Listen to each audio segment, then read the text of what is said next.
Marcel... Já tem mais de 8 mil novos confirmados aqui em Porto Alegre. Pelo no Facebook, metade do Antônio. Que 2.500 por aí. Mas é em março, né, cara? Acho que a maior que teve em Porto Alegre foi a segunda, né? Foi aquela que teve a faixa do Olavão lá. Mas foram umas... Quantas pessoas viram? 5 mil aquela vez. Vai ser amanhã, não? Não, dia 15 de março. 5 mil, daí? Aquela vez chegou 5 mil. É, no máximo, chegou isso. Estava falando 1.500. Não, mais. Não, eu também acho. Mas o momento assim, que eu percebi essa tensão, eu acho quando a gente estava naquela curva ali entrando no Cerramento Leite, da Independência para Cerramento Leite. Ah, sim. Ali eu olhei para trás. Não, foi animal. Tinha 3 mil pessoas, eu acho. Tinha bastante gente. Falaram que a terceira foi bem perto. Sim, a terceira já. Eu fui na Ipiranga. A terceira foi no dia do negócio do Thomas lá, da civilização ocidental lá do Congresso. E aí eu tava lá, não tinha jeito. Eu tinha alguma coisa também, não fui nesse dia. Nem lembro, pra tu ver. Não, terceira.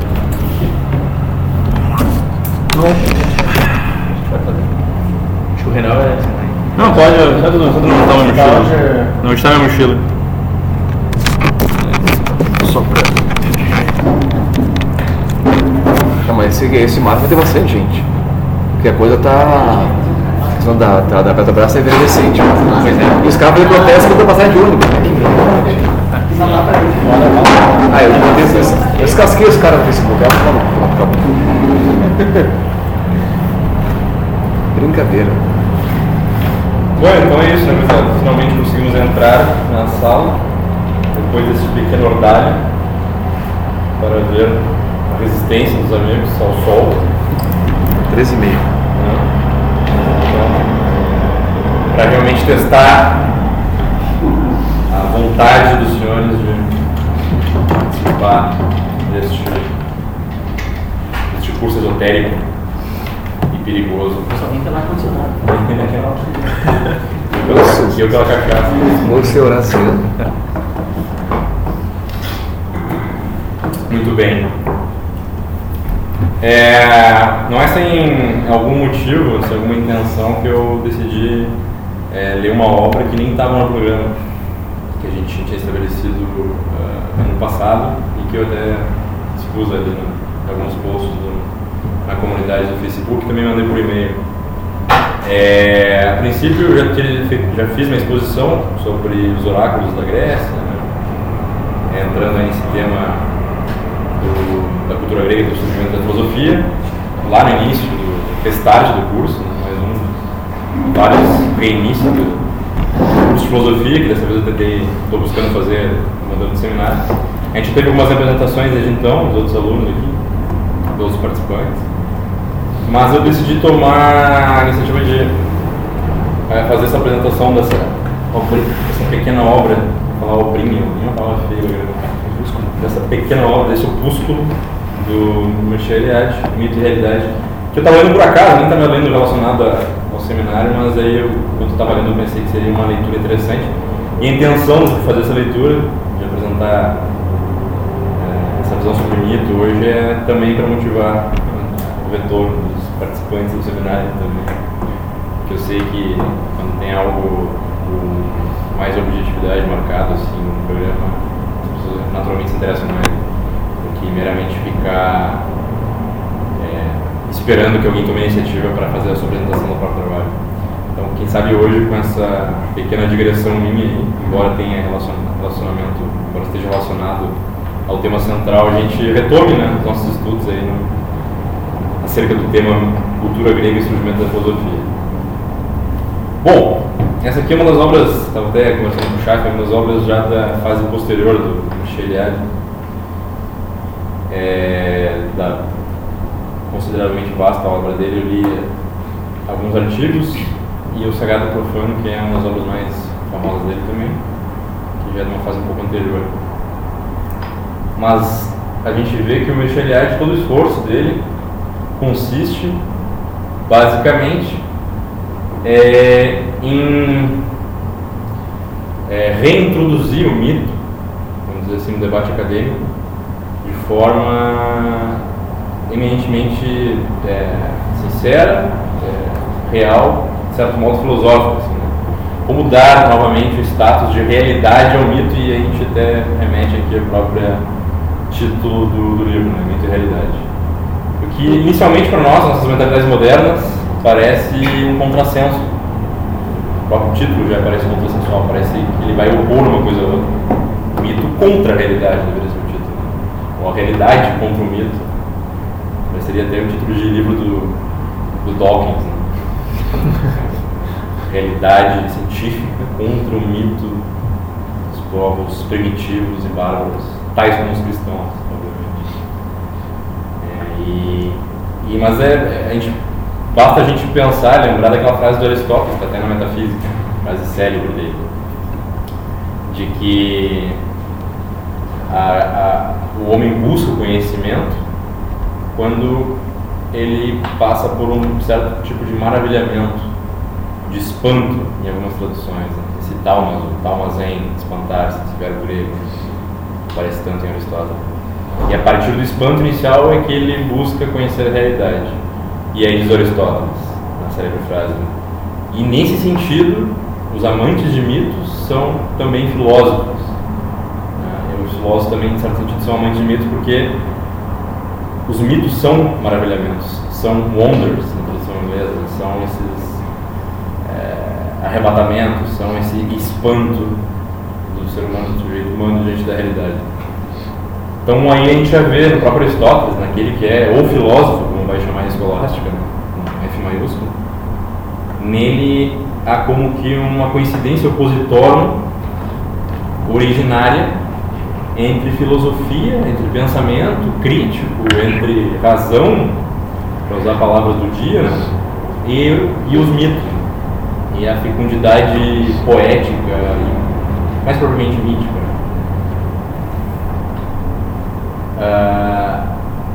E aí nos causa também uma perplexidade, né? Essa própria frase ela já é em si motivo de espanto, já é em si um motivo de wonder, de amazing.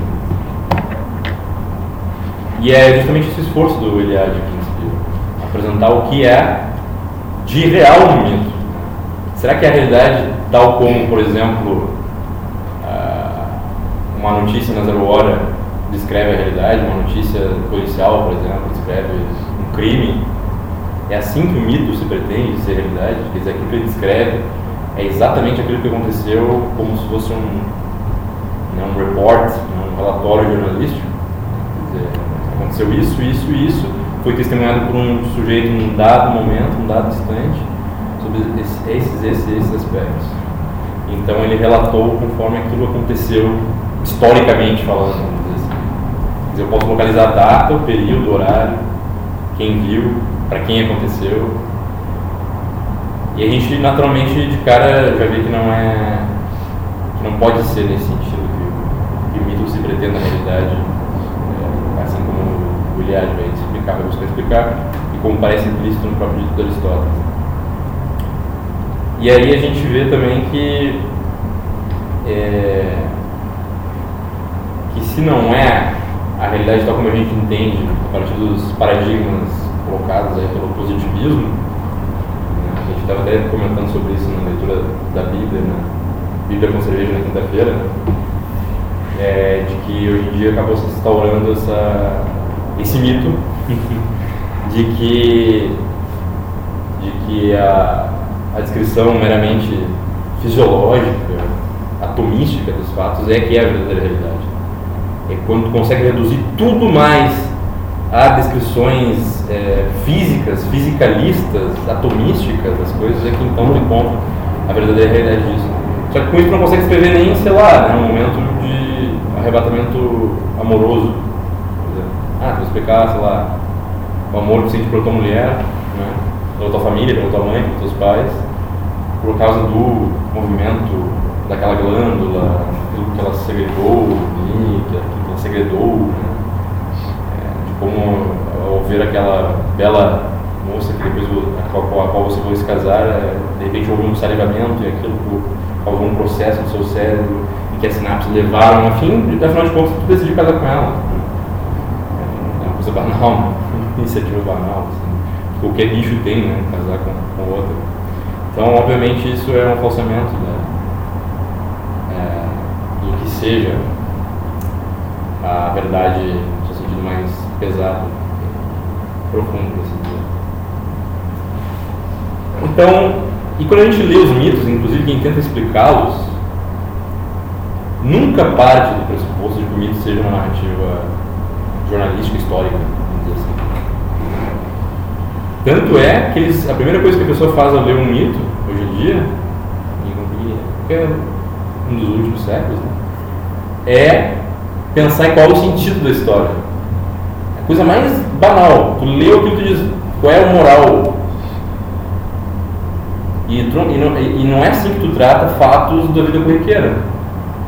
Né? Sei lá, tu vai ler uma notícia de um desastre aéreo, tem ali todos os detalhes do que aconteceu, aqui, pegou uma faísca e tal, explodiu o motor, o avião caiu, morreu isso e tal, saía de um país para ir para o outro. Tu não fica pensando, mas qual o sentido dessa história? O que ela remete na existência profunda da minha alma? Qual Deus estava por trás desse acontecimento? Não é, embora você possa raciocinar nesse sentido, né, encontrar o sentido providencial daquilo, não é uma postura automática que tu tem diante daquele texto. Então a gente vai ver de cara que o mito não pode ser equalizado com uma narrativa qualquer. Ele, pela sua própria estrutura, pela sua fenomenologia mais básica, ele aponta para algo além dele. Algo além, não dele, mas além do relato histórico, assim dizer. E aí o que o Eliade faz, né? Esses pressupostos que eu estou mais ou menos traçando aqui, ele já meio que estabelece o sagrado e o profano. Quando ele parte do fato fenomenológico, por assim dizer, do fenômeno básico da religião. Né? Inclusive, lança muito mão do próprio estudo que o Rudolf Otto já tinha feito, historiador da religião, sobre a questão do número. Porque uma religião por assim dizer, uma expressão de uma experiência numênica. E o que é o tal do número? O que é essa experiência? O Eliade vai dizer que é uma saturação de realidade, uma saturação de ser. Essa é a experiência religiosa. A experiência religiosa é a experiência por antonomasia, por assim dizer. Ela é a experiência que te coloca efetivamente dentro da realidade. E aí a gente também acaba estranhando esse tipo de afirmativa e também fica perplexo diante disso, especialmente com os nossos mecanismos explicativos hoje em dia na ciência. Mesmo nós que nos convertemos, né, quem é que esteja aqui entre nós praticando uma religião, ainda assim soa estranho tratar o mito dessa forma, tratar o fato religioso dessa forma. Não, a religião ainda nos soa como algo separado, um campo da realidade. Exige que a minha vida prática, exige que é a religião. Eu tento aproximar uma da outra, né? Mas o fato é que a religião ela circunscreve um outro campo de realidade, uma outra coisa.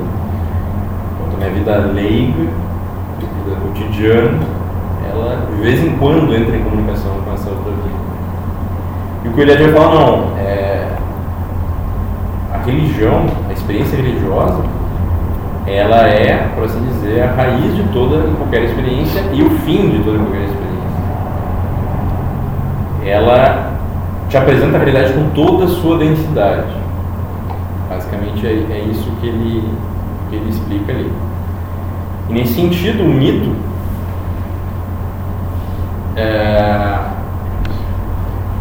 ligado, claro, aí na prática religiosa, né? Sendo mito, por assim dizer, aquele astro, né? Aquele centro sobre o qual giram as práticas rituais,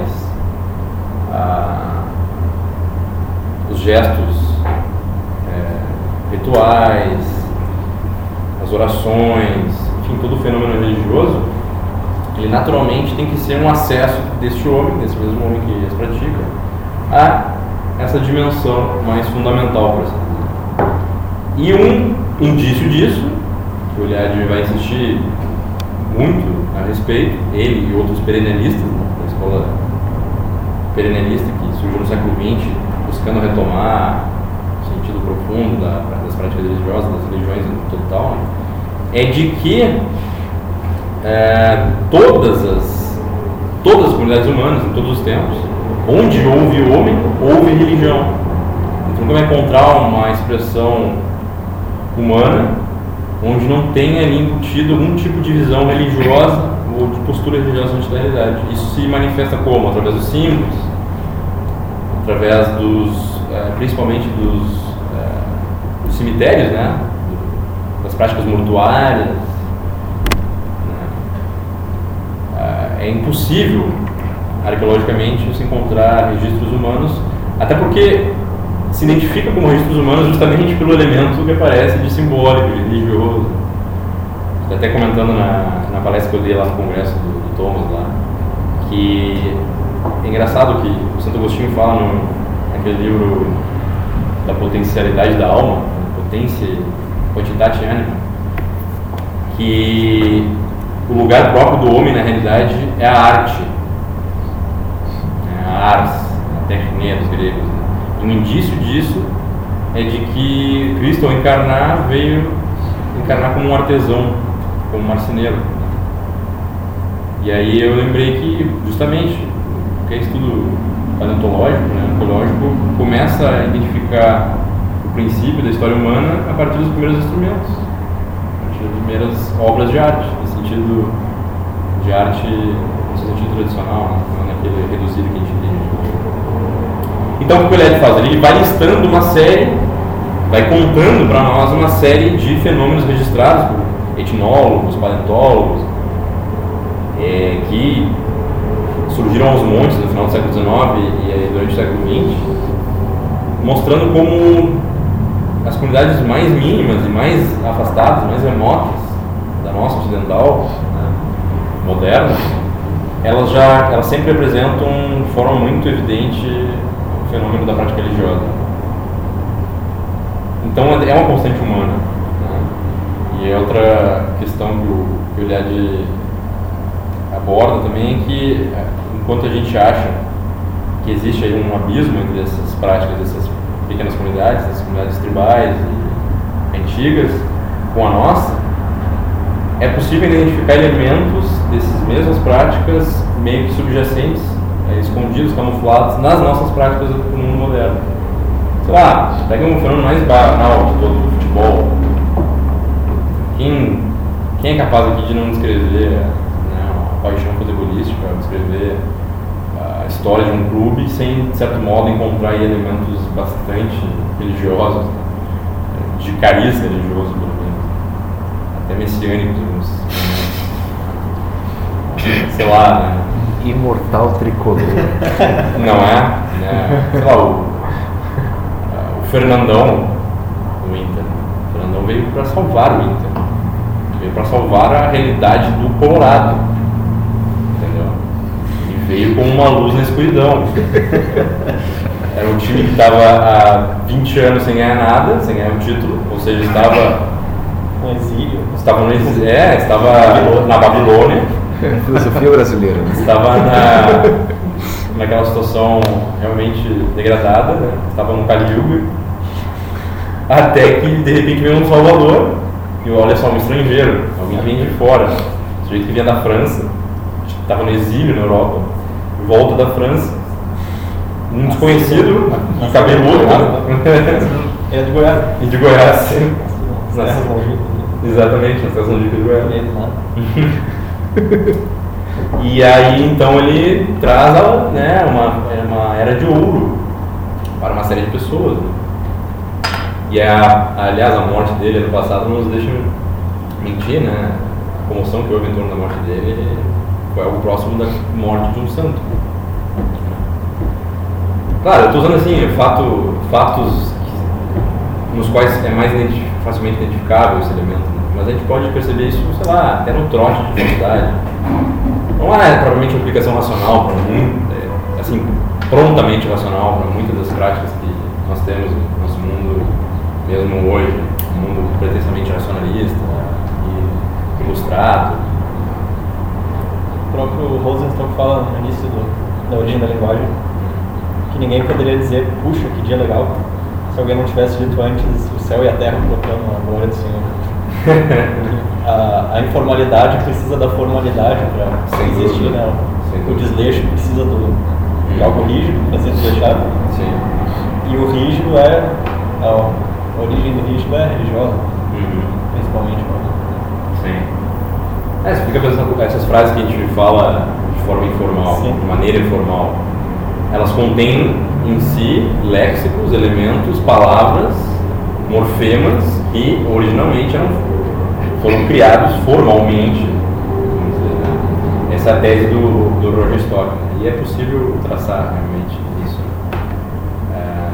porque afinal de contas qualquer um que tenha, sei lá, tentado criar palavras para definir certas coisas sabe o quão difícil é fazer isso.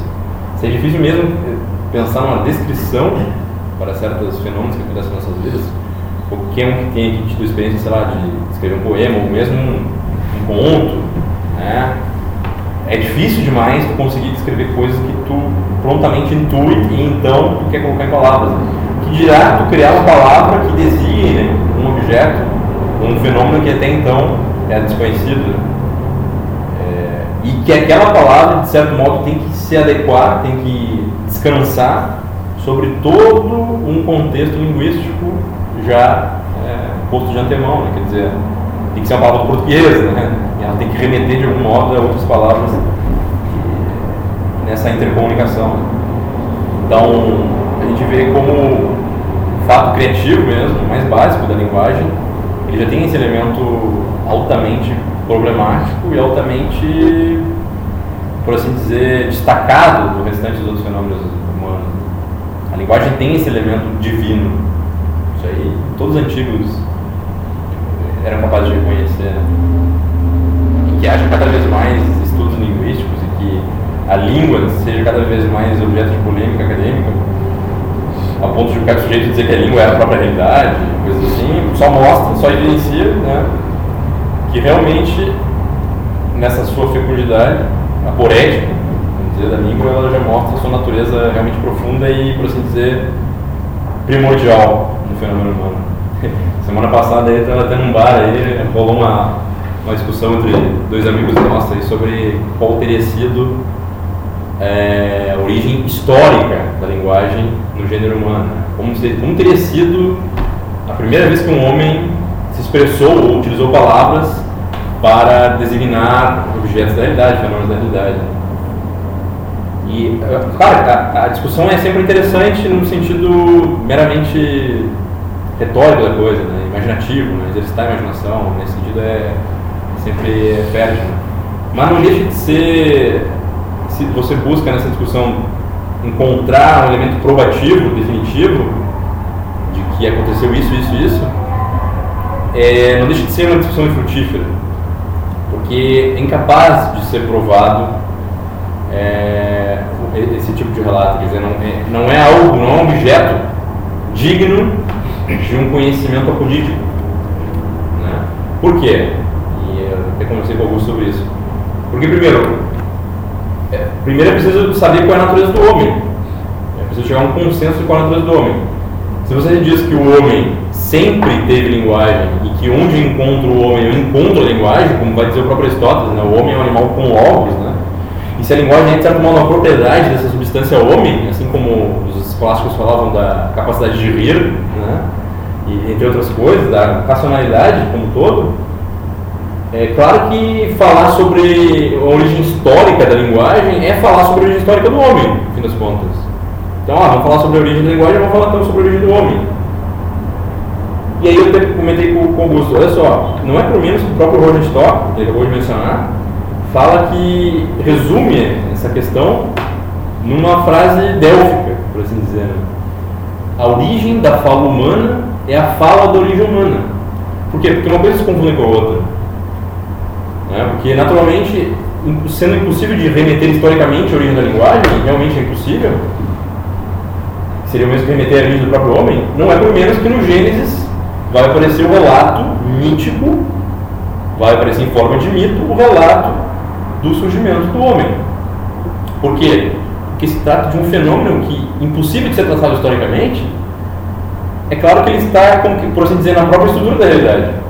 quem faz a pergunta sobre o princípio histórico da linguagem está lançando mão desse mesmo fundamento que é a linguagem. É que nem a pergunta do Leibniz, né? Por que o ser e não antes não nada? Quer dizer, a própria pergunta já coloca o fenômeno diante de si. Então é impossível você fazer pergunta fora da perspectiva desse fenômeno. Então como é que você faz para tentar explicar isso sem cair numa discussão infrutífera e que sempre vai ficar no mero reino da possibilidade, da probabilidade e até por ali alguma plausibilidade?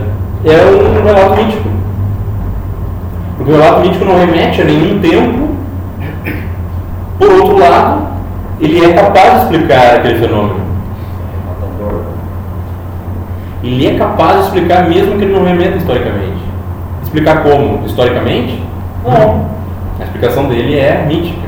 É diferente, é uma outra chave de explicação, naturalmente. Então, quando fala no Gênesis que o homem foi feito do barro, foi insuflado por Deus a partir do barro, e então se formou o homem, é possível encontrar aí uma razão suficiente para muitos dos fenômenos que nós experimentamos na nossa vida humana. Então, olha só, por exemplo, São Gregório de Nissa. São Gregório de Nissa ou São Máximo? Agora eu não lembro qual desses. Agora me deu um branco. Acho que é o São Gregório. São Gregório, ele fala que tem um detalhe muito importante na descrição desse mito. Poucas pessoas se atentam. Aqui poucas pessoas se atentam. Deus forma os animais diretamente, tá? De forma, vamos dizer assim, da matéria-prima que está sendo processada naquele início dos tempos. O homem, ele forma do barro, mas o homem, ele insufla. O Espírito de Deus sopra diretamente no homem. Ou seja, o homem é a única criatura, todo o Gênesis que aparece ali, em que há contato direto entre Deus e a criatura. Só o homem é insuflado. Opa! Quando eu li isso eu falei, caramba, já li 80 vezes o Gênesis e nunca te parado para fazer isso. O homem é soprado. E aí, como o São Gregório explica isso? Uma das explicações possíveis, por exemplo, que é um fato que a gente experimenta, o elemento divino no homem. A liberdade, o livre-arbítrio no homem. O espírito, como chamavam os gregos. Né?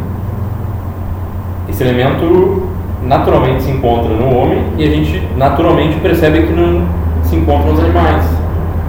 E um dos indícios, como o próprio Santo Agostinho falou, é que o homem tem arte, o homem tem a capacidade, a iniciativa de imitar a natureza e de encontrar razões da natureza e a partir disso criar novas coisas. Por exemplo, só um exemplo, né? É por isso que vem a frase do Spinoza, né, que o Olavo já citou algumas vezes, né? Sentimos sentimos esperemurqui eternos esse. Sentimos e experimentamos que somos eternos. A gente, por mais que hoje em dia esteja obnubilada essa visão, a gente consegue perceber um diferencial na nossa pessoa, no nosso aparato psicofísico, na nossa experiência da realidade, que há esse elemento espiritual. Quer dizer, a gente consegue olhar para um livro laranja e captar o conceito de laranja, separar esse objeto que está diante dos nossos olhos, e quando eu estiver lá afastado, num outro ambiente, num outro momento, pensar no laranja separado, lembrando das experiências que eu tive aqui. Suzanne Lenga vai falar, né, que só o homem tem símbolo, o animal tem signos. Por exemplo, ele ouve o carro se aproximando e aí sai correndo em direção, imaginando que seja o dono. Ou seja, ele tem essa linguagem, mas é uma linguagem do momento, uma linguagem contextual, por exemplo. Enquanto o homem não, o homem é capaz de repente, parar e contemplar na sua inteligência um carro uma pessoa, um cachorro, por iniciativa pessoal própria. Então, quer dizer, tudo isso está embutido, de certo modo, numa frase que aparece no mito que pretende explicar a natureza humana. Porque ali o que a gente busca não é a sequência de causas eficientes e materiais, mas a causa formal, como chamaria Aristóteles, ou arquetípica, como chamaria o São Boaventura, né? É o porquê, é a essência daquele fenômeno que eu estou percebendo. E como aquela essência, como aquele fenômeno se encaixa em uma série de outros fenômenos. Qual é o locus desse fenômeno em comparação com o texto inteiro, o tecido inteiro da vida humana. E é isso que o Eliade vai percebendo em todas as manifestações religiosas, em todos os ritos, em todos os mitos, especialmente, das tribos mais distantes. Há muitos estudos no século XX, né? Acho que eu creio que o arquetípico dele seja o do Campbell, né? Sobre a unidade que há entre muitos mitos em diversas culturas. Então isso já é um fato acadêmico, essa unidade. Pouquíssima gente, se é que há alguém hoje em dia na academia que conteste essa unidade mitológica entre várias culturas e religiões. É possível realmente encontrar constantes. E essa é a base da teoria do Jung, né, do consciente coletivo e tudo mais. E aí o Eliade até remete a isso, né, a teoria do Jung. Só que ele fala que o erro do Jung ele especifica o seguinte: o que aparece em sonhos, ainda para o homem moderno, que é possível remeter de um modo ou de outro à experiência mitológica, ainda assim não tem o mesmo status de uma criação mitológica. Não tem o mesmo status. Por exemplo, é impossível equalizar fenômenos oníricos com criações artísticas, em que há todo um esforço humano formalístico para dar forma a uma massa confusa de experiências e de espécies sensíveis, por assim dizer, espécies de fantasmas que a gente vai coletando na nossa memória.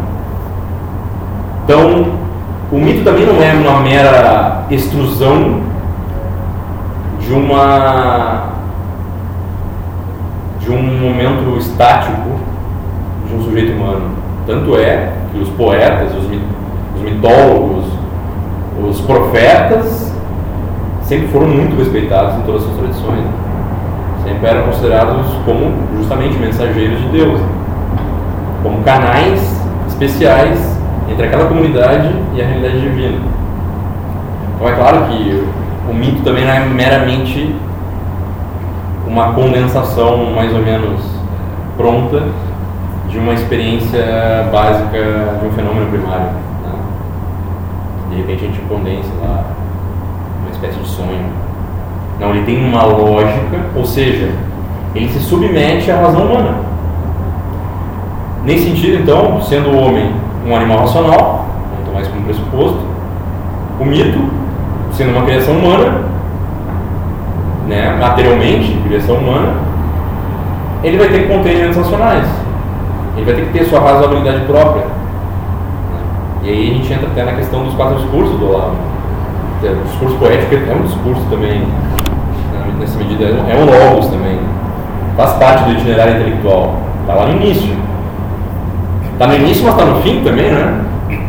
Como ele mesmo fala, no próprio Platão, né?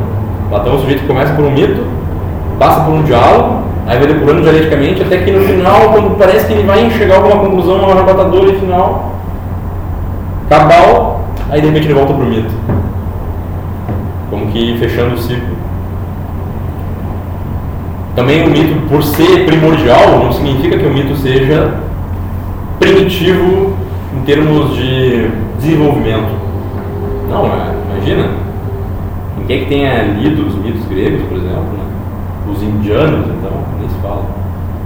Percebe ali uma complexidade, uma profundidade, inclusive uma perspicácia sobre a natureza das coisas, sobre a natureza da psique humana, sobre a natureza da realidade humana, sobre a natureza da realidade física, tremendamente significativa. Né? Por menos que eles são tão fecundos. Né? Sempre cai sobre o mito, te debruça sobre o mito, tu vai encontrar sempre uma reverberação de alguma explicação que tu já tem imaginado sobre alguma coisa. Ou que pelo menos aquela chave explicativa te ilumine alguma dúvida que tu tinha a respeito de determinado assunto. É difícil encontrar quem não gosta de mito também, né? Oi? É difícil encontrar quem não gosta de mito também. Pois é, É uma coisa que sempre chama as pessoas, assim. Independente do nível cultural, assim, uma conversa sempre interessa. Aham. Parece que ele sempre tem algo a nos dizer, né? Por exemplo, até o Eliade fala isso, e um dos resquícios também da mentalidade mítica, que no final das contas é a mentalidade humana, né? No mundo moderno é o grande apreço que se tem por romances. No nosso caso, hoje em dia, que na época do Eliade era da década de 60, hoje em dia é novela, filmes de Hollywood, bom, já tinha filme, né? Mas, enfim, foi se condensando mais ainda esse vício. Esse grande apreço que nós temos por histórias, né? E às vezes é um interesse que a gente não consegue explicar. O apreço por uma grande história sendo contada, ele é tão fundamental na experiência humana que a gente realmente não consegue explicar. Sei lá, eu conheço muita gente que é extremamente racionalista, mesmo ateia, né, ou cética, etc., que se pretenda um iluminado pela razão, com R maiúsculo. Isso é um dado interessante. Né? Aliás, entra até um parênteses aí, né? É muito engraçado que o cérebro liberal, o Rodrigo Constantino, né, escreva muitas vezes, eu já vi, razão com R maiúsculo. Olha só, é um muito mítico que aparece dele. A razão é uma pessoa? Ele tem que chamar ela com R maiúsculo. Ela merece essa dignidade toda? Ela responde por seus atos? Interessante, a razão. Mas, enfim, como eu estava falando, eu conheço muita gente desse tipo de mentalidade que é fanaticíssima, a ponto de se vestir até nas premieres de filmes, fantasiar, né, de fazer os otakus, né? Fanaticíssima por Senhor dos Anéis, por Harry Potter, por aquele lá do Star Wars. Star Wars, eles falam. Crepúsculo. Né? Crepúsculo. Aquele do armário do Narnia. Do armário. Do armário. Cheio do armário. Eu vi só o primeiro filme, eu me lembro que tinha um armário que as crianças entravam e saíam no mundo mágico. O monstro do armário, né? Clássico trash. Cine trash da noite. Eu não sei também se encaixaria nesse caso. Eu não conheço nada também de pessoal que é fanático por games. Não, sem dúvida, porque o game tem um elemento narrativo. RPG, cara, o que é RPG? Tem um elemento fortíssimo disso, quer dizer, o sujeito ele se torna dono de uma realidade, ele se torna, né, ele é capaz de controlar uma realidade alheia àquela que ele vive, mas que de certo modo remete muitas experiências que ele tem nesta realidade. Né? É como se o sujeito tivesse um prazer imenso em viver num outro plano de realidade que não seja aquele meramente banal, corriqueiro do dia a dia. Não sei se é uma boa explicação, mas ela está contida em qualquer outra explicação que vai se dar. Né? Como é que o sujeito que se apresenta tão racional se torna justamente fanático por uma história que nem mesmo é uma história mítica no sentido que o Eliade coloca, mas é uma fábula, né, como o Senhor dos Anéis, né, que tem ali muitos elementos que remetem a mitos históricos, etc. Mas que efetivamente é localizável no tempo e no espaço como sendo criações de um sujeito humano qualquer, né? Qualquer não, né? Um grande autor, mas enfim, não é um deus, por exemplo. Ninguém vai ler o Tolkien imaginando que aquilo é uma expressão divina. Embora o cara não fale isso textualmente, mas eu acredito, vendo atitudes de muitos fãs da obra, que eles realmente acreditam que há algum elemento de inspiração divina ali existe. Quer dizer, é um gênio, né? Gênio nesse sentido daimonístico, né? Grego mesmo. Quer dizer, uma voz alheia inspira aquele autor a escrever algo tão sublime que fale de tantas coisas da realidade. Só uma curiosidade, o primeiro RPG que teve foi o Dungeons Dragons, o D&D que eles chamam, né? E ele surgiu depois ele surgiu por fãs do Senhor dos Anéis, eles gostaram tanto daquele mundo, daquela realidade. É verdade, o D&D surgiu. E eles queriam viver naquele mundo ali. E recriar, conseguir manter esse mesmo sistema de personagens, com raças e com habilidades para manejar aquele mundo e crescer. Eles criaram esse RPG, o RPG Game dele. Exatamente. Mas por inspiração direto do Senhor dos Anéis. Exatamente. Nem existia antes do Tolkien, né, esse negócio de raça, de orc, de elfo, de anões, hobbits. Todo esse imaginário. Esse imaginário já tinha existido. Foi criado, todo esse imaginário do RPG que tem hoje foi criado pelo Tolkien. Né? Tu viu, olha a quantidade de coisas que aconteceram depois das obras do Tolkien mesmo. O RPG, afinal, aconteceu um fenômeno mundial de 30 anos no mínimo. 40 anos, né? Década de 70, né? 70, acho que é isso aí. E, bom, sei lá, até morte já teve no RPG. Nossa, definiu a vida de muita gente. Né? O cara foi pra... Parece que é um tipo de RPG mais radical que os caras atuam. Que sabe o quê? Um tipo de RPG mais radical que o pessoal atua. O vampiro, a máscara. Sim, atuam. Botam uma armadura. Sim, o vampiro, a máscara. Vampiro. Nossa. E claro, há um elemento aí de controle. Né? No D&D, por exemplo, tinha um mestre, né? O mestre do... Tem GURPS também, nos outros RPG em geral tem. Tem que vai contando a história e os caras vão... Tem um elemento de controle, mas olha, é só um mestre, outros são jogadores. Tem um elemento de vivência, mera vivência imaginativa. O sujeito sente um prazer, e a gente pode chamar até de um prazer estético, como Aristóteles já falava na Poética, né? De experimentar uma realidade, por assim dizer, de algum modo superior a essa. Tem esse elemento. É uma realidade mais próxima do ideal. O que eu pensei que esse negócio de paralelo que fizeram com RPG, que você falou de Senhor dos Anéis, a literatura, se for ver mesmo na Grécia, é o mito cristalizado. Eles viviam o mito. O mito era algo vivo. Isso aí pode ser uma tentativa eles viam o Senhor dos Anéis, não precisavam viver aquilo, e um modo de se inserir naquele mundo era justamente com essa ilusão do filme Avatar, logo depois os caras estavam querendo viver no meio Não, é sério, não sabe? Estavam de azul, tem pior tem caso de suicídio de pessoas que assistiram Avatar e ficaram decepcionadas que esse mundo não é aquele. Nossa. Pessoas que. Não, eu fui investigar para ver se era verdade mesmo. É de se pensar que mais no passado as pessoas liam esses livros e guardavam os seus estantes, mas hoje parece que tem uma falta dessa realidade. Vive essa coisa, essa secularidade mesmo, essa coisa bem realista, né, da realidade misturada, como tu falou. Sim. Parece que elas têm que vivenciar aquilo ali, né? Meio que tateado, em forma de um jogo. E a batalha foi boboca também, né? Convenhamos. Sim. Boboca, filme pra caramba. Não, sai filme todo.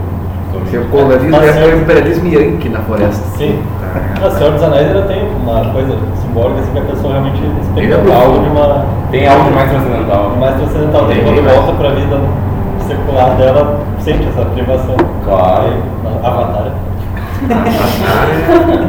Claro. A ficção, na verdade, é uma mentira. Isso. Se o cara tenta viver... Matrix. Aristóteles já falava lá na Poética, né, que há dois motivos para que o homem cria a poesia, ou faz poesias, né, ou cria uma obra de arte, enfim, no sentido genérico do termo. O primeiro motivo é que o homem é o mais imitativo dos animais. Ele fala isso. O que já nos cria uma perplexidade, né? Onde é que o Tolkien viu O Senhor dos Anéis? Na Bíblia? Nos contos islandeses? Nórdicos? Eu não sei se repararam no filme do Senhor dos Anéis, porque é filme, né? Não deu livro. Que no filme final o cara que é coroado é praticamente igual a Jesus Cristo. Cabelo comprido, aquela barba, coroa o rei. Sim. Então quando eu vi aquela cena eu pensei, o filme tem muita referência cristã. Claro. Não, total. E a alegoria é completa. Tem uma aula muito boa do Padre Paulo sobre isso. Eu sei, mas eu não assisti, eu sei que tem. Eu não sei se ela tá de graça online. Muito boa. Daí já vem um problema, né? Porque onde está o Senhor dos Anéis na realidade? Porque daí o cara vai dizer, não, o Senhor dos Anéis copiou, imitou, por exemplo, a Bíblia. Tá, beleza. E a Bíblia? São fatos aqui, narrados. Mas há elementos mitológicos, ou pelo menos há elementos com um simbolismo tão profundo que é impossível a gente imaginar, por exemplo, qual teria sido a inspiração na realidade para a Torre de Babel, por exemplo. Uma torre que chega no céu. Né? Enfim, por mais que se consiga fazer essa ligação entre esses dois fenômenos, ainda assim a gente vê que é algo tão remoto que parece estranha essa afirmação de Aristóteles, de que é um simples instinto imitativo do homem. Mas tem um segundo sentido do que o homem cria, como Aristóteles fala. Porque ele sente prazer na contemplação do que imita. Assim, quando ele vai falar no início da metafísica, que o homem é um animal, é o que o homem naturalmente busca conhecer, e um dos indícios de que ele busca conhecer é que ele sente um enorme prazer no sentido da visão. Então tu vê aí que tem um elemento estético, natural, muito marcado. E a gente não vai ser diferente no mito. O mito é o quê? Ele é essa narrativa, né, essa condensação de uma história com elementos que a tornam bela, que a tornam atraente ao sujeito, ao leitor. E ao mesmo tempo, ela contém em si algo que a diferencia de qualquer criação poética, como por exemplo o Senhor dos Anéis, que naturalmente a gente percebe que é uma criação ficcional, etc. Embora alguns ainda se confundam com isso. E aí a gente entra numa questão que o Eliade aborda, que é fundamental no livro. Depois de muito analisar essas várias ocorrências, essa recorrente ocorrência de narrativas míticas, de constantes míticas em todos os povos, não vou entrar aqui em exemplos, como um bom acadêmico que cita milhares, a partir disso ele consegue encontrar uma constante que mais ou menos dirige esses sujeitos humanos, que é o desejo de transcender o tempo, de transcender a linha óbvia da causalidade temporal.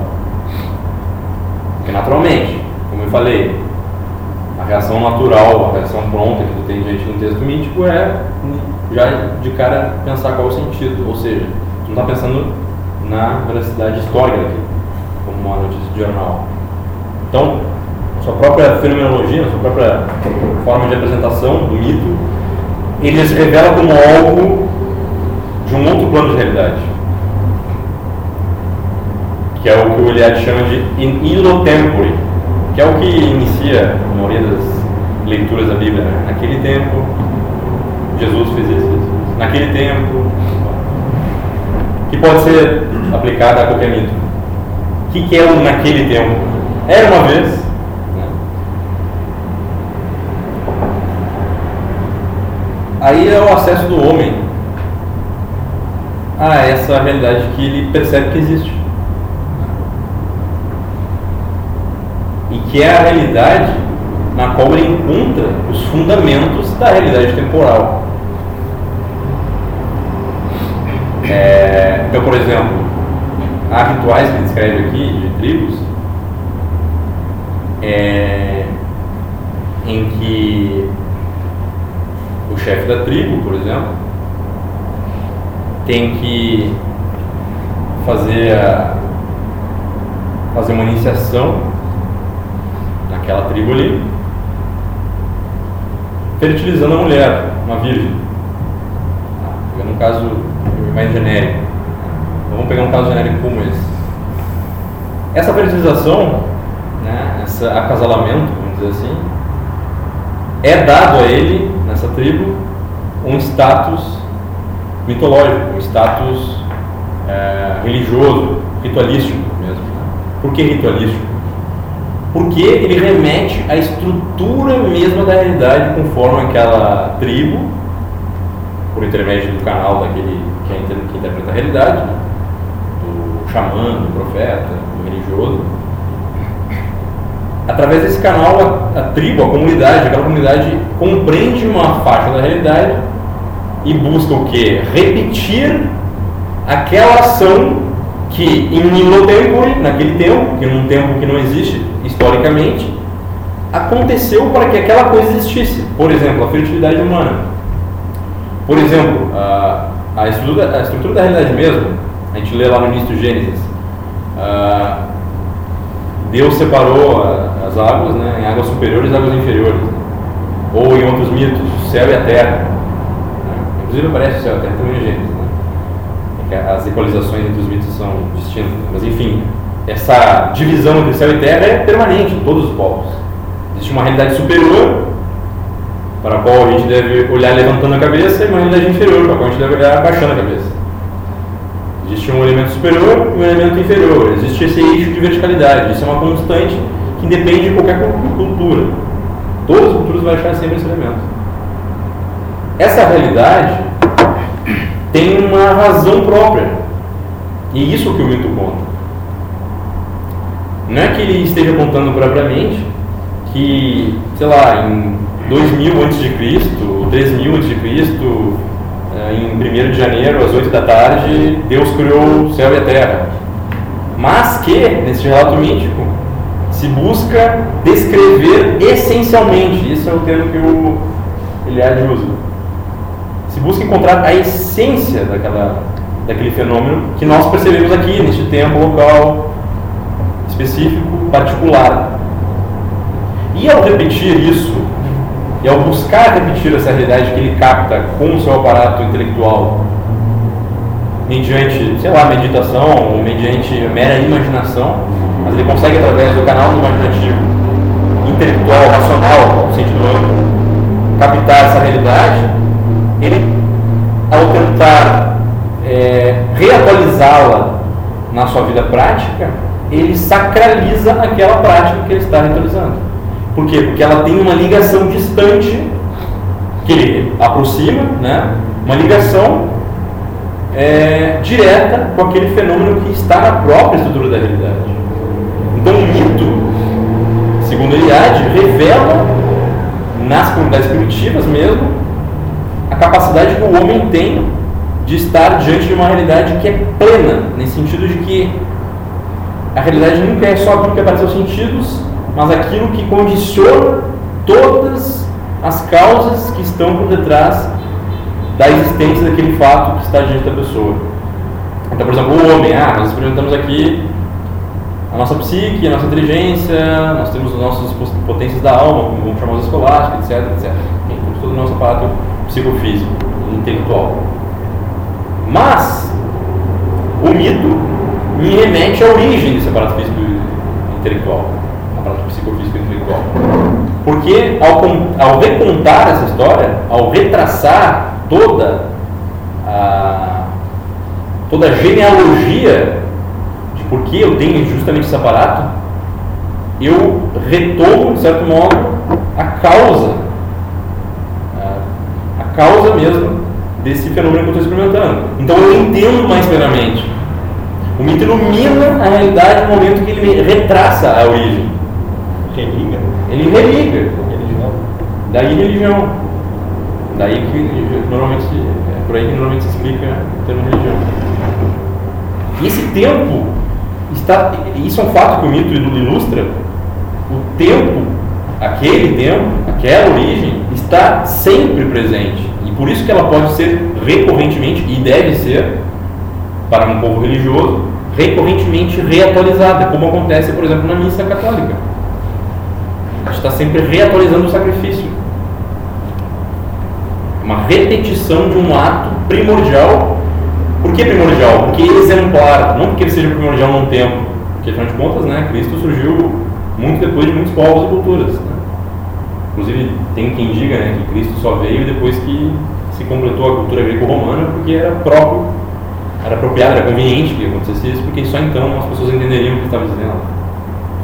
De qualquer forma, por que é primordial? Porque o próprio Deus que se manifestou, que se fez carne e que se ofereceu. Então isso é como que a própria estrutura da realidade, que ele é o Criador, ele é o arquétipo.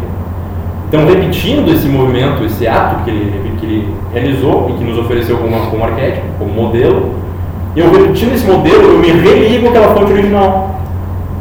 Porque se eu não me religo, se eu permito que aumente essa distância, o que acontece? Eu caio nas brumas, nas trevas do tempo. Eu perco aquilo que me torna parte dessa realidade profunda. Ou seja, eu começo a historicizar as coisas.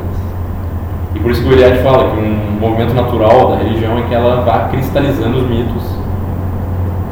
E que quando esses mitos já não tenham mais nenhuma repercussão na vida das pessoas, elas novamente busquem recorrer a um Deus transcendente e invisível, mesmo para a imaginação. Porque todos esses deuses que aparecem nos mitos gregos, nos mitos indianos, eles sempre podem ser remetidos a imagens visuais plenamente encarnáveis, vamos dizer, em texto, em imagens, em ícones. Mas em todas as religiões, o Deus escondido, ele é realmente escondido, ele é transcendente. E o Eliade identifica algumas tribos aí, a partir de uns estudos de etnólogos, tribos assim, das mais primitivas na África, na puta que pariu, em que os caras se prostram para um Deus escondido, porque eles já não conseguem mais se comunicar, não conseguem mais ter uma resposta de deuses próximos, de potências angélicas, diria um cristão. Deus catafático. Exato. E aí aparece essa realidade de um Deus que transcende todas as possibilidades de expressão. Deus é por espírito. Um Deus que é totalmente transcendente por espírito, né? O gnosticismo, de certo modo, é uma resposta a isso. É uma adequação a isso, né? Olha, não é por menos que o gnosticismo surge na história justamente quando os mitos gregos e asiáticos, ali naquele meio entre a Ásia e a Europa, ali no Oriente Médio, começam a se solidificar de tal forma, começam a se cristalizar e perder força, que eles já não respondem por mais nada, então não tem mais aquele canal de acesso. Como é que tu vai repetir um ritual, como é que tu vai repetir uma prática, se ela já não mais te reconduz aquilo, já não consegue mais sentir aquela vivacidade daquele fenômeno? Se eu não consigo mais falar com Atena, por exemplo, eu não consigo mais falar com a sabedoria de Deus, eu quero falar com o próprio Deus. Os símbolos que eram usados para ter acesso a essa realidade, então eles mesmos já sendo um impedimento para ter acesso. Exatamente, se torna até um impedimento, né? E aí tu precisa negar tudo isso, não é nada disso, está em outro lugar. A reação natural que os povos têm é negar tudo isso, né? E não por menos também, né, alguns falam, além da cultura greco-romana, né, o surgimento do cristianismo também aparece justamente na época em que se perde a confiança em qualquer Deus, né? E eis que um Deus vem e condensa as duas dimensões. Ele é invisível, mas ele é visível também. E então é que se começa a pintar, inclusive em ícones, um Deus que até então era escondido, porque ele mesmo veio se mostrar. Então ele há de viver na capacidade descritiva humana do mito, na capacidade narrativa, na capacidade mítica humana, um esforço mais do que natural e essencial do homem como animal racional em transcender o tempo, em escapar do tempo e se reconectar com uma origem radical, fundamental, origem das origens, vamos dizer. E então eu acho importante a leitura de um livro como esse e a percepção dessas realidades que o Eliade vem nos trazer, para que a gente faça a leitura correta da cultura grega, que tem seus vários estágios, né? Além do mais. Mas é possível que a gente consiga compreender o drama que antecede o surgimento da filosofia na própria Grécia, e o que percorre a história da filosofia na Grécia, sem entender esse mesmo drama da morte dos mitos. Né? O que representa a morte do mito? Representa a morte da tua ligação, a morte da religião, né? A morte da tua ligação com com essa realidade a mais profunda que existe, a mais íntima que existe, como vai chamar o Santo Agostinho. Né? Se uns vão chamar Deus, outros vão chamar Javé, outros vão chamar Zeus, ou sei lá o que, Urano. Né? O importante é que o homem sempre teve a percepção, o homem digo como comunidade, né? Mas, né, em certo sentido, todo homem tem essa percepção, dessa conexão que existe com uma realidade que o criou, que o colocou aqui neste mundo, que colocou todas as coisas e pela qual ele comunga com todas as coisas. E é por isso que nas tribos existe todo esse fenômeno do totemismo, da assimilação do ser humano a animais, né? Ou melhor, dos animais assimilados do ser humano, e vice-versa. Né? Por isso que o simbolismo animal é tão rico entre esses povos, e mesmo até nos primeiros séculos do cristianismo, como a gente vê naquele livro do Charbonnet aussi, né? Sobre o simbolismo do Cristo, né?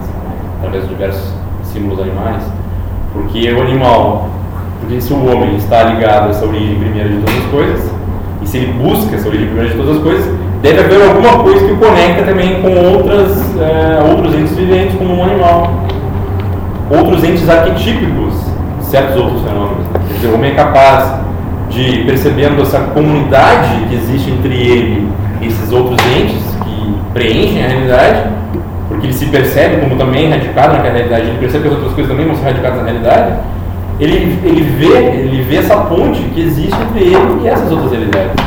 E entre essas outras realidades e as realidades anteriores que causam ambos, por exemplo. Então, sei lá, assim como existe gênero animal que possibilita a existência de um homem e de um esquilo, né, de um leão, existe algo que unifica a coragem do homem com a coragem do leão e que antecede o homem, porque o homem não criou a coragem, o homem descobre a coragem, por exemplo. Hoje a gente chama isso de coragem, a gente tem uma palavrinha para isso, mas a experiência real de coragem não pode ser resumida a uma palavra, e ela é muito mais ricamente explicada e expressada se tu começa a utilizar os símbolos que remetem a ela. Por exemplo, o leão. Ver um leão, tu entende melhor o que é. Ver um leão agindo na selva, se defendendo dos caçadores, caçando zebras. Tu entende o que é a força, a robustez, a coragem, melhor do que se alguém te traduzir meramente a palavra pronta. Essa foi a frase que tu postou, né? Do Shelley. Do Shelley. O Shelley tem um livro brilhante, eu até não terminei de ler ainda, que é o Filosofia da Mitologia. Ele tem 13 livros sobre mitologia?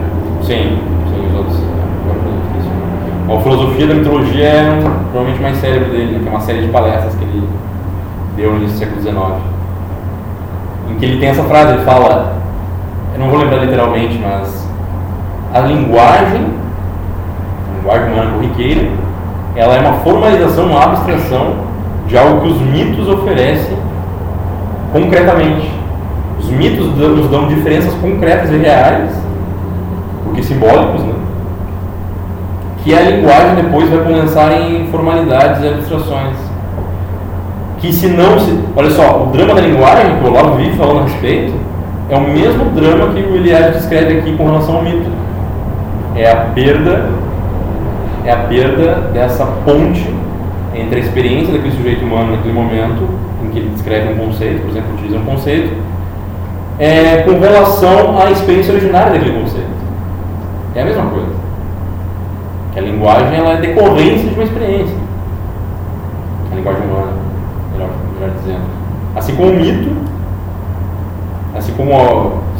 o mito é um canal entre uma experiência humana real, profunda, de algo que realmente transcende o tempo, porque, por exemplo, o pecado original, ou melhor dizendo, por exemplo, a incapacidade do homem para entender todas as coisas. É uma decorrência do pecado original, quer dizer, né? A capacidade do homem para acertar no seu itinerário, na sua vida. A incapacidade do homem para entender as coisas mais banais e para se entender entre si. Alguns vão dizer, é a Torre de Babel, é o pecado original. Veja, isso está explicando um fenômeno que é real, que é experimentado e que a mera linguagem muitas vezes não é capaz de expressar com precisão. O que é a precisão? Não a precisão terminológica, mas a precisão aquela precisão do sujeito olhar e dizer, é isto. Precisão verificacionista. Eu olho o símbolo, o mito, eu olho a minha experiência e digo, isso aqui está me contando sobre isso. Isso está iluminando isto. Isso está jogando luzes sobre a minha experiência humana. E no momento que joga luzes sobre a minha experiência humana, eu transcendo essa minha experiência humana em alguma medida. Porque então eu consigo olhar ela com uma melhor, com algum sentido. E eu consigo ver que relação ela estabelece com outras tantas experiências humanas. E aí então eu começo a entender alguma coisa da realidade. Por isso que mesmo os povos mais primitivos vão ter mitos. Né? Porque eles são ainda humanos, sabe? A gente às vezes tem essa ideia, a gente olha, sei lá, canibais da África, a gente imagina que são algum outro tipo de ser. Não, eles estão tão humanos quanto nós. Só que as práticas que ele... Claro, a gente não vai... O próprio Eliade toma essa precaução, ele não vai dizer que por serem mitos estão justificados. Né? Existe um mito do canibalismo. Justificação mitológica de por que se deve praticar o ritual de comer carne humana. Porque um deus, primordialmente, teria sido sacrificado, teria se sacrificado a si mesmo, etc. Né? Teria sido comido por outro deus, assim por diante. E então eu tenho que repetir esse mesmo gesto que aconteceu em Illo Tempore, naquele tempo, aqui e agora. Então, o que eu faço? Eu sacralizando a minha vida, eu preciso, para sacralizar a minha vida, para me reconectar com aquela origem, eu preciso praticar um ato similar. E veja que essa assemelhação, essa mimesis, que é exatamente aquilo de que fala Aristóteles na poética, essa capacidade imitativa humana. Ela se manifesta de forma arquetípica, não na poesia, não no mito. Porque no mito o cara não imita, sei lá, só acontecimentos do dia, o cara imita a própria estrutura da realidade. Quando ele conta que o homem foi soprado por Deus, a partir do barro, ele está imitando a realidade, porque ele percebe na realidade essa estrutura da sua alma, que há um elemento espiritual, etc., que permite que ele seja livre. Então, basicamente uma leitura que nos prepara para a correta leitura da cultura grega, que espero que nos ajude nas próximas apresentações do seminário. Eu não sei como é que está a lista de apresentações, né? Tu ainda tem a tua para realizar, né? Tu também, como é que está o teu estudo lá do Bruno Snell, Descoberta do Espírito, que ajuda muito a entender isso aqui também. Eu acho ele bem trancado, assim, não flui a leitura. Ele é muito acadêmico, né? Ele é bem assim, mas fora isso. E a gente tem que estabelecer aí nosso cronograma. Né? O Augusto já fez a apresentação dele, né? O Wilson entrou faz pouco, né? Na nossa turma ainda. E tu tinha te proposto estudar... A gente inventou a expressão mitologia comparada. Mitologia comparada, justamente o tema do Eliade também, de certo modo. Espero que te ajude. Que ele fala. Espero que te ajude nessa... Eu recomendo muito esse livro. Aliás, tu mesmo me citou uma obra que fala de vários mitos, como é que é? Não, eu falei de um compêndio que é Mythology of All Race. Mas daí não faz mitologia comparada. São uns 13 volumes, vários autores. É coisa que já é domínio público, porque é início do século XX. Sim, já está em domínio público. Tem uns 3 eu tenho o volume 1 em PDF, que é justamente mitologia grega e romana. Mas tenta pegar as mitologias de todas as grandes culturas, mitologia hindu, mas eles não têm comparação. Sim. E claro, né, uma coisa que eu esqueci de falar é que nesse processo de historicização dos mitos que acontece na própria Grécia, né, sei lá, Eurípides já não é o Ésquilo. O próprio Ésquilo, né, o Eliade cita ele aqui, o Ésquilo fala do problema de se degradar aos deuses.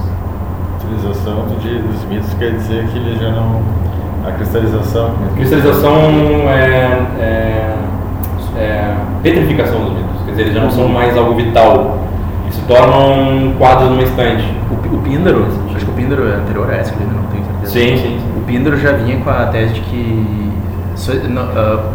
um dos traços característicos dos mitos, mitos gregos principalmente, é variantes. Né? Isso. Que o Junito de Souza Brandão, que é o mitólogo brasileiro, até diz que é o pulmão da mitologia, são as variantes. O Píndaro já veio com a ideia de que na verdade só há uma variante verdadeira e que o poeta tem que buscar essa... Ele tem que descobrir qual é o mito verdadeiro de todas aquelas variantes e expressar aquele mito. E seja, o Junito até fala, no primeiro capítulo ele está falando da morte do mito. Seja as variantes. Seja, por exemplo, a genealogia de Deus, tu não vai encontrar uma só. Tu vai encontrar várias genealogias, inclusive cosmogonia, teogonias, mito de, sei lá, dos trabalhos de Hércules, vai encontrar pequenas variantes conforme os locais. Muitas variantes. Muitas variantes. E o que chegou até nós, documentado, como mitologia grega, chegou só documentado em literatura e vasos, tu vai ter as mais famosas variantes. E o Pinheiro que falou que o poeta tinha que descobrir qual é a variante verdadeira e exprimir aquela. Tu vê, já começa a morrer Já apareceu um problema aí. Aí já aparece um problema. Isso é 500 anos de Cristo, né? Acho que é uns 500 e poucos. E antes do Pinheiro ainda, o Xenófanes, a gente até abordou ele no passado. Associado que tinha um conhecimento verdadeiro na origem e depois sofreu deturpações posteriores. Xenófanes é aquela famosa crítica que ele fala, se os cavalos tivessem mãos e pudessem esculpir deuses, eles esculpiriam cavalos. E isso quer dizer que esses deuses que vocês humanizam aqui são todos falsos, etc. Isso aí é século VI. A primeira coisa que ele defende a religião poder falar de algum modo. E isso que está. Parece contraditório, mas o que ele defende? Que a pessoa seja piedosa, que pratique a religião, diz que isso é uma virtude mesmo. Exatamente. Ele não é ele não é anti-religioso de forma nenhuma. Ele está querendo salvar, né? Ele está querendo salvar. Ele está querendo salvar a prática religiosa e essa percepção dessa conexão do homem com essa realidade que o transcende. Até a palavra que ele usa em grego que a gente é étmos. Que tem a mesma de etimologia que está associada à verdade em oposição a uma deturpação posterior. Isso. É a verdade que está na origem. Isso, ele não usa aleté, ele usa etmos. É que acho que o que começou a incomodar os gregos no processo de racionalização foi justamente o comportamento dos deuses. Eles já começaram a ver, eles começaram a achar intolerável a atitude dos deuses, no Homero e tal. Alguns autores apontam que o surgimento da filosofia, que a gente entra no a própria frase lapidar do tema atual do seminário, cultura grega, surgimento da filosofia, alguns autores apontam que o surgimento da filosofia na Grécia se deve em grande parte a esse fenômeno ter sido tão marcado da cristalização, da morte dos símbolos mitológicos, que eles começaram a ser manipulados com tamanha facilidade, que eles se tornaram meramente troca de moeda poética, moeda de troca poética, e então, para reconectar os seres humanos daquela comunidade à realidade transcendente, à realidade como tal, seria preciso uma nova ferramenta, uma nova atividade humana. Aliás, o Gugu, o filho do Olavo, ele começa um curso antigão dele que tem na internet, acho que é Introdução à Filosofia, se não me engano, aquele site dele Marquesani, sabe? Tinha umas obras antigas dele. Ele começa o curso dele, um negócio que me marcou muito, assim, falando que a filosofia surge a partir da decadência da religião grega. A filosofia é fruto da decadência dessa mentalidade religiosa grega. Tanto é que os sofistas antecederam Sócrates. Sócrates surge em resposta aos sofistas. Quem são sofistas? Sujeitos levianos. Não só que sejam levianos na política e na vida moral, mas levianos no sentido de não respeitar aquilo que deve ser respeitado, que é a própria... Como a gente viu bem na apologia, né? Como a gente viu bem na apologia, a inspiração de Sócrates é muito religiosa. Exatamente. Olha só, começa o primeiro filósofo Soidizan, que é o Sócrates, não propriamente o Tales, Soidizan, embora o Tales seja considerado o primeiro filósofo, ele já começa com uma experiência religiosa, Sócrates pretende ir questionar os atenienses depois que o oráculo lhe diz, ou melhor, ao seu amigo, que ele é o mais sábio dos homens. Então é engraçado, essa atividade meramente racional, que é a filosofia, ela já surge conectada diretamente com a experiência religiosa. E o próprio Tales, segundo alguns dizem, uma frase que é atribuída ao Tales é que o mundo está cheio de deuses. O Tales, aquele que é o que rompe com o véu da mitologia em Atenas, inclusive muitos grandes conhecedores da filosofia jônica falam isso, mas esquecem dessa frase do Tales. O mundo está cheio de deuses. Então a cristalização dos mitos se dá quando o homem não consegue mais se religar com aquela realidade transcendental. Exato. a realidade transcendental eu entendo como Deus. É isso? É o Deus, o ser. Estou interpretando certo, não? Sim. Pode ser. Alguns vão. Né? Alguns podem até atribuir, imputar outros nomes ou até mesmo outras identidades. Né? Mas vamos tomar então como ser, como uma realidade absoluta. Né? Deus, para cristãos, Deus. Né? Exatamente para os gregos, né? O que seria? Né? Para Aristóteles era Deus, Theos, né? A teologia dele, que é a metafísica. Platão, o bem. A realidade que criou as coisas, né? A realidade a realidade inefável. Melhor dizendo, o Xenófilo, aquilo que é, eu sou o que sou. Essa é a realidade das realidades, certo? Aquilo que é, por exemplo, quando eu digo que isso aqui é real, quando eu digo que isso aqui é real, quando eu digo que os meus pensamentos que eu estou tendo agora são reais, tá aí a realidade do que é, e que dá o status de realidade às coisas. É isso. A gente perde conexão com isso. Pô, hoje em dia a gente tem esse excesso, de certo modo, na base da formalização, que a nossa linguagem nos concede. Por exemplo, eu falei aqui em realidade. Pô, a realidade é um termo extremamente complicado, complexo e problemático. Mas quando eu falo para vocês mais ou menos conseguem captar o que eu estou falando. Né? Agora, a história desse termo é longuíssima, né? Antes que alguém viesse com a ideia de feias, coisa, concreto, vocês estavam até discutindo aquele dia no Petigator, né? Foi tudo que discussão. É que outra vez o Augusto comentou, eu deparei no texto. E aí tem o realitas. Ou seja, é uma criação já, uma depuração já escolástica. E esse res já dizem que vem de Heur, que é movimento, que vem rio, Panta-rei. Panta-rei do Heráclito. E aí o Platão fala que esse rei vem do R, que é a vibração da língua, então que indica o movimento. Vai longe, né? Aí os hindus vão falar que a realidade é movimento, que é a vibração. Vai até o europeu. Então, a gente percebe que nas próprias. Esse fato do Aristotle é evidente, né? A própria linguagem ela contém em si uma série infindável de experiências humanas que foram sendo condensadas e que foram dando forma àquelas palavras. Né? Então, nesse sentido, elas são míticas. A linguagem é mítica. E Platão trata com reverência do que ele chama dos onomotetas, os que puseram os nomes das coisas. Uma quantidade divina. Assim. Umas pessoas lá do passado, sábios, assim, antes dos filósofos, antes dos mitos, até porque os mitos supõem essa palavra. Claro. Que foram os primeiros a dar os nomes às coisas. Mas eu lembrei, durante toda a tua aula, particularmente a minha passagem preferida do Evangelho, né? E do Evangelho de João, não vou me lembrar o capítulo nem o versículo, por pecado de memória mesmo. Mas que Cristo está andando, acho que na beira da praia, e tem, não sei quais dos discípulos que estão ali, ele apenas olha para eles e continua andando, e eles se levantam e vão atrás dele. Ele se vira e pergunta por que vocês estão me seguindo. Foi a leitura de um dia desse, não foi? Sim, foi esses dias. Não sei se foi, mas pra mim é a minha passagem preferida, porque, eu acho, por que a gente está seguindo a Deus, sabe? Eu acho infinita de simbolismo, né? Deus olha para eles, eles seguem, e depois eles se viram e por que vocês estão me seguindo? Não, a Bíblia ela é riquíssima, né? Deus olha para eles e eles veem o Deus, né? Um dos indícios de que a Bíblia seja realmente a palavra divina, né? É a riqueza, a quantidade dela. Sim. Interpretativa, né? Ela tem justamente essa estrutura mítica tão condensada, né? Mítica histórica ao mesmo tempo, né? Enfim, é um enigma. Então, até esses dias o Augusto me comentou aquela passagem que eu achei fantástica, um detalhe que eu não tinha reparado, né? Pode falar. É a passagem do casamento de Isaac, que é o comentário do Orígenes, que ele é até meio heterodoxo, mas um grande leitor. Sim, ele era dos mais lidos na Idade Média, e os comentários são um negócio de se prostrar no chão quanto dele.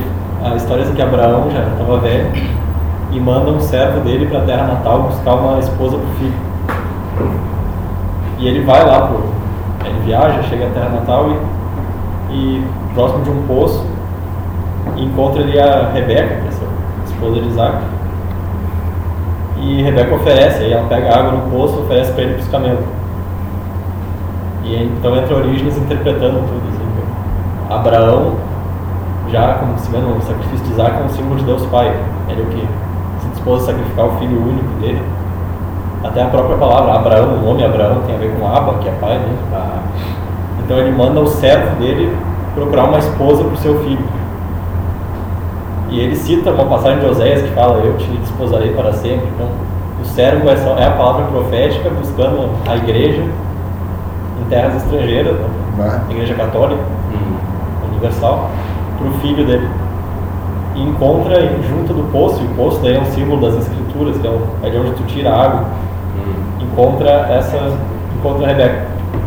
E Rebeca ela pega a água do poço para servir a ele, o servo, e aos camelos.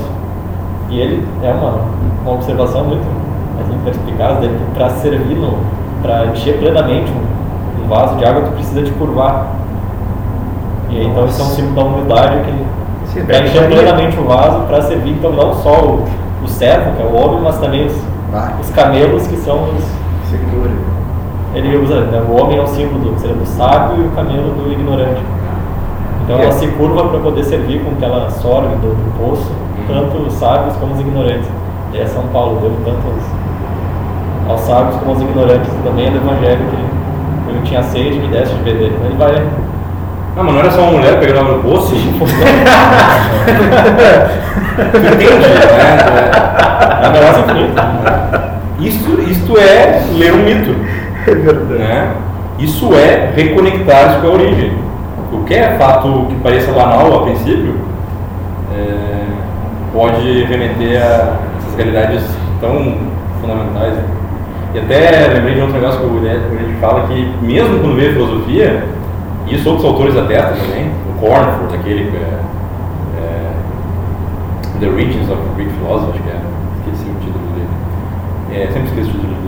E o Cornford fala a mesma coisa, que a filosofia ela começa totalmente ainda mitologizada e religiosa, nesse sentido, porque ali, claro, com o ocidental moderno do século XX, vê nesse sentido.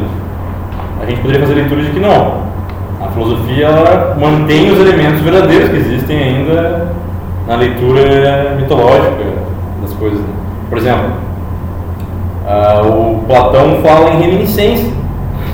E essa ideia de reminiscência como conhecimento, como retorno às realidades mesmas, é presente em uma série de mitos de outras culturas, de outros povos. Entre egípcios, entre árabes, não, na época não era árabe, entre os sumérios, entre orientais. A ideia de que o homem esquece aquilo que é uma realidade superior, transcendente, ele sabia de alguma forma.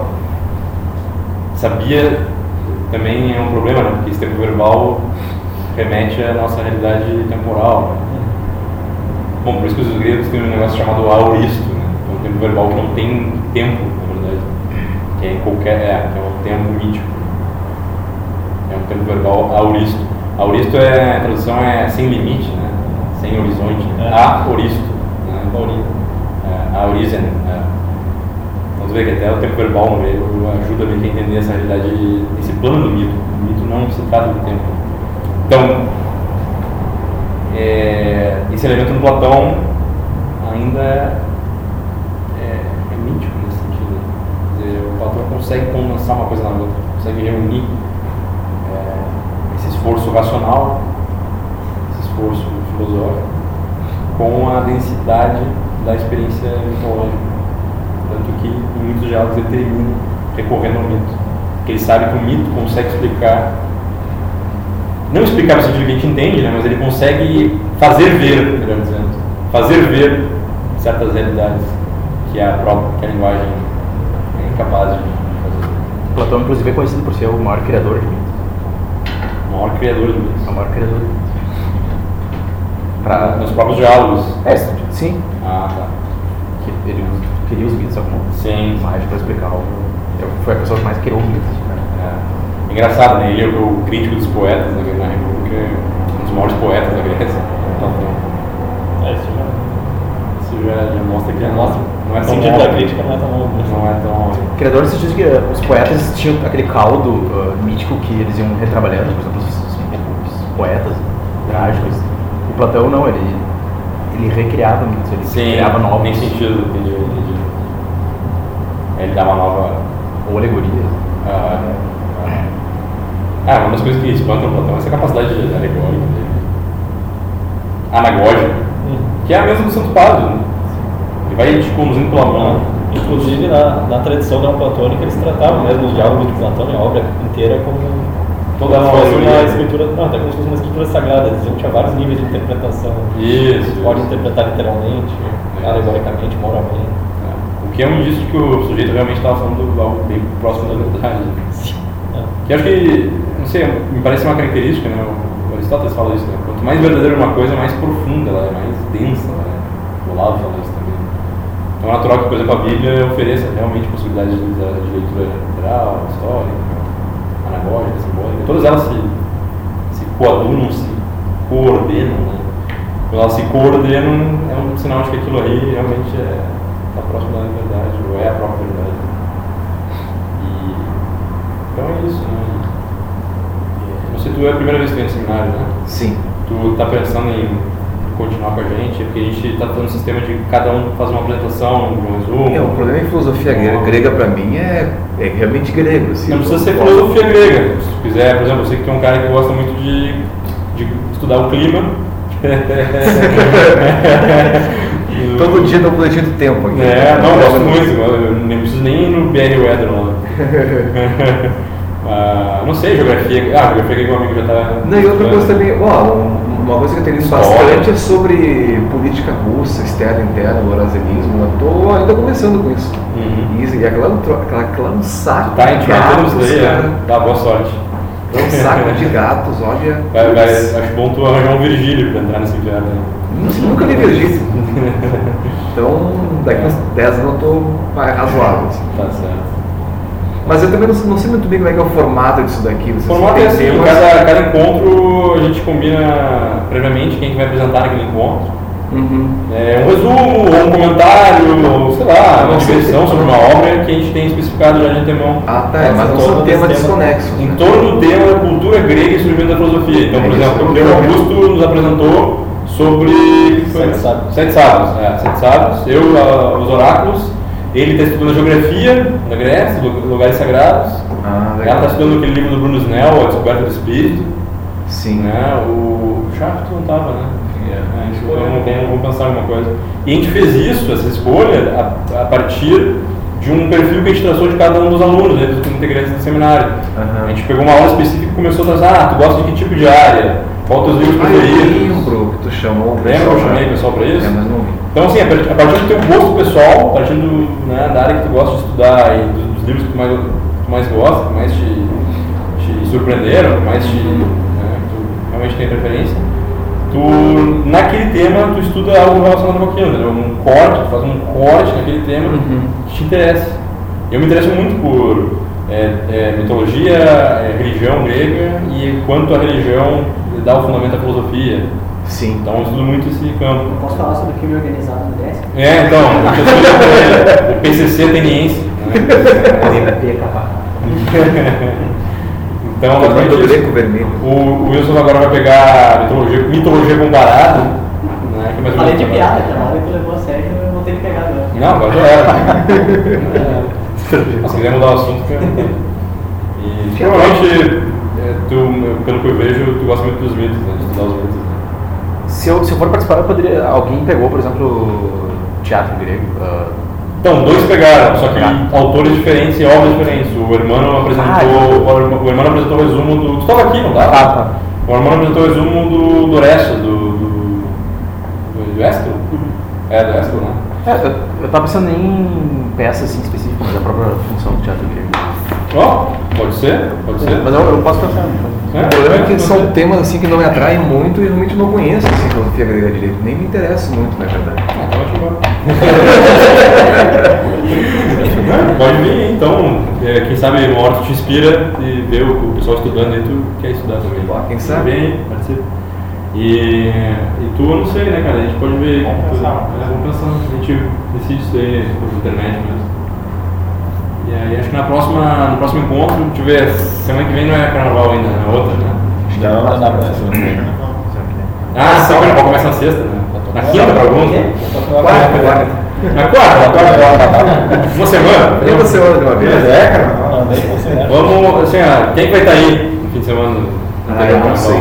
por uma batata. Vamos pular. Eu também acho que não votaria. Acho que não tenho certeza, acho que não vou. Faz por teleconferência, né? Isso, com as quatro dançando aqui. Outra puta aí, né? Deixa bem. Então vamos dar um intervalo de uma semana e até lá vai ter tempo também para pensar no segmento do curso. Então é isso, por hoje é só. E desculpa, né, pelo atraso aí. Eu recuperei minha chave. Se não fosse o Augustus, estaríamos lá. Mas aqui nem o Olavo mesmo. Uma vez foram bater palma numa aula do Olavo, falou: por que vocês estão aplaudindo? Só quero só uma exposição. Tosco. Nota 4, parabéns. Tinha uma frase do Roland, tem uma frase acho que é do Roland Barthes, que eu não consegui encaixar em um, mas que é bem boa. Ele define o mito como uma verdade que encobre outra verdade.